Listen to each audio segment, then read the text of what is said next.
Hello, I'm Otis Corbett, and today I want to share a word about the distinction that makes a difference as I comment on Psalm 36, verses 5 through 10.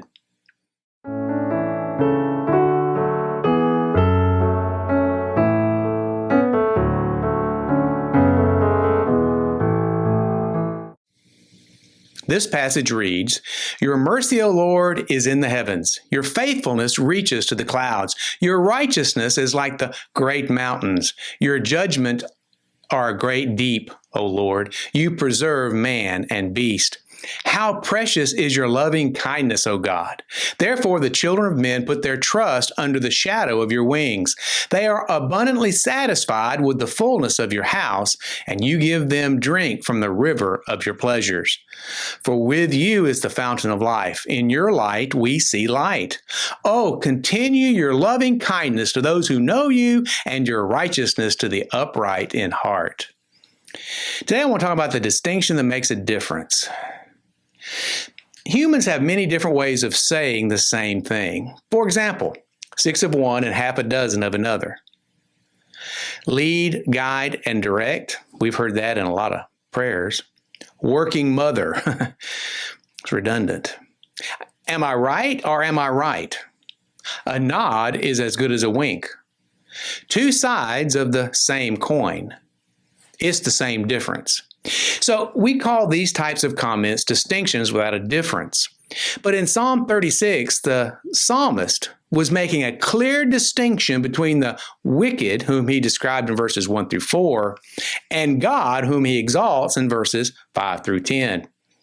The qualities of God that the psalmist made his focus are still active in our lives today. The first thing that we see in this passage is the extent of the difference.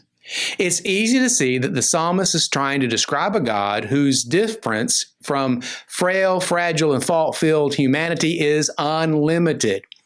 His difference with us is as high as the sky and as deep as the bottom of the ocean. It is as rugged and imposing as the mountains, and it includes all creatures. God is He's just different. Greater, better, higher. People struggle with getting the right balance in our relationship to God. For some of us, God is our best friend, and we expect him to be as understanding of our failures as our close friends would be. For others, however, God is an awe-inspiring terror who is all-righteous, almighty, and all-controlling. The truth is, he's both and neither at the same time.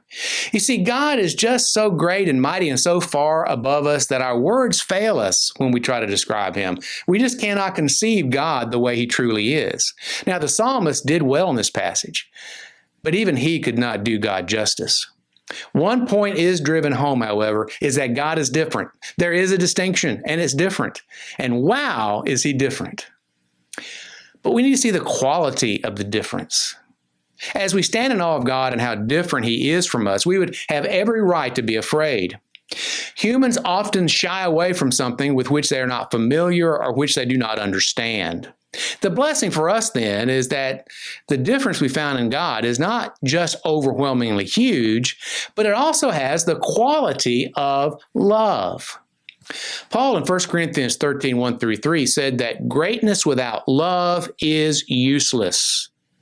Though I speak with the tongues of men and of angels and have not love, I have become sounding brass or a clanging cymbal. And though I have the gift of prophecy and understand all mysteries and all knowledge, and though I have all faith so that I could remove mountains, but have not love, I am nothing. And though I bestow all my goods to feed the poor, and though I give my body to be burned, but have not love, it profits me nothing.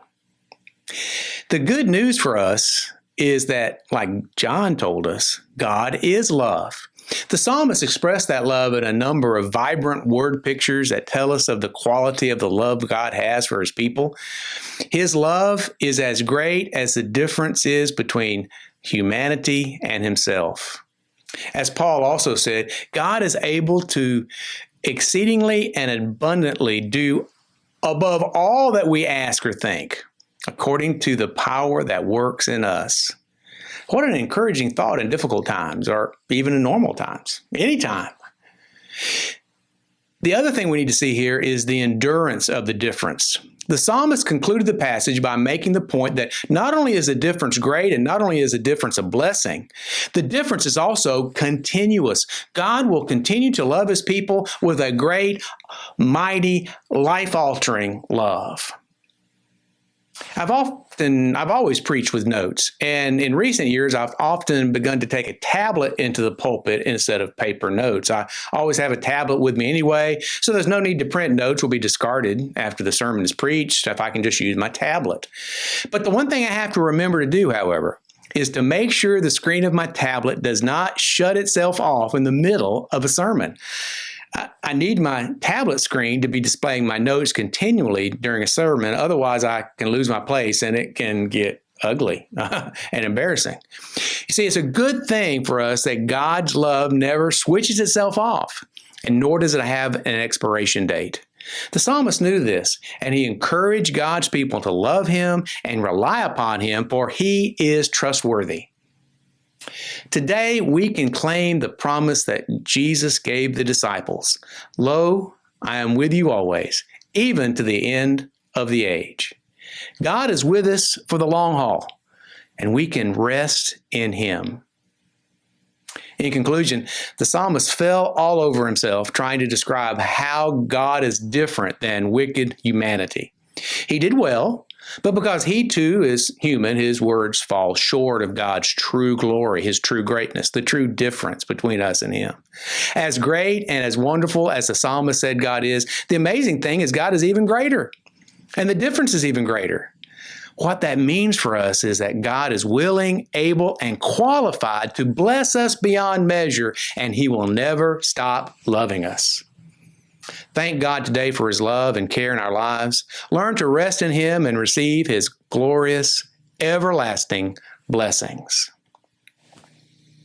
Thanks for watching. I'll be back soon with another word that we can share together.